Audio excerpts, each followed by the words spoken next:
প্ৰত্যেক বছৰে বড় সাহিত্য সভায় অধিবেশন পাতি থাকে। এইবাৰ বিজনেত হৈছে আৰু বিজনেত ৰাইজে সবে মিলি খুব ধুনীয়াকে ইয়াত আয়োজন কৰিছে আৰু আহিয়ে ৰাস্তাই ৰাস্তাই দেখি আহিছোঁ সব গেটবিলাকতো আদৰণি জনাই ভালদৰে মানে আমাৰ যি অধিবেশন সেই অধিবেশনটো প্ৰকাশ কৰিছে আৰু ইয়াত আহি পৰিৱেশটো ভাল লাগিছে।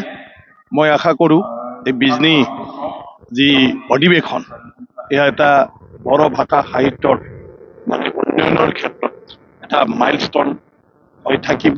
ইয়াৰ পৰা নতুন মানে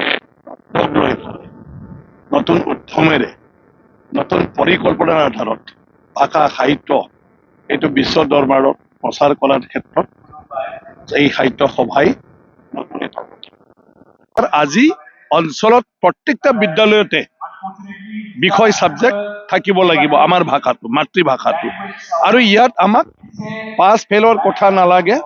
কমসে কম 10-20 নম্বৰ প্ৰশ্নৰ হলিও মানে সেই কিতাপটো আমাৰ মাতৃভাষাৰ কিতাপটো মানে পৰীক্ষা হৈ থাকিব লাগে। তেতিয়া সবে আমি সাহিত্য চৰ্চা কৰিম। গতিকে আমি ইউপিএসসিৰ কাৰণেও প্ৰিপেয়াৰ কৰিম, আমি এপিএসসিৰ কাৰণে প্ৰিপেয়াৰ কৰিম আৰু নিজৰ ভাষা সাহিত্যৰ কাৰণে সাহিত্যৰ ক্ষেত্ৰতো আমি শিক্ষা গ্ৰহণ কৰিম। তেনেকুৱা মাধ্যমত আমি লৈ যাব লাগিব। মাননীয় নৰেন্দ্ৰ মোদীৰ উপস্থিতিত বাগুৰুম্বাৰ বিশ্ব দৰবাৰত প্ৰতিষ্ঠিত হ'বলৈ গৈছে।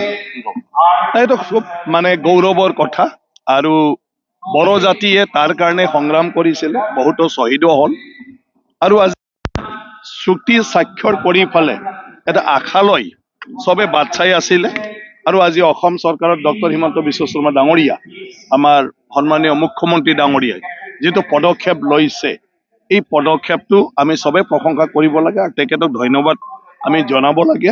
আজি এই বাগুৰুম্বা আমি অঞ্চল হিচাপে সবে যদিও জানো সবে দেখা পোৱাৰ লগে লগে প্ৰশংসা কৰে অসমৰ এই সংস্কৃতিটো।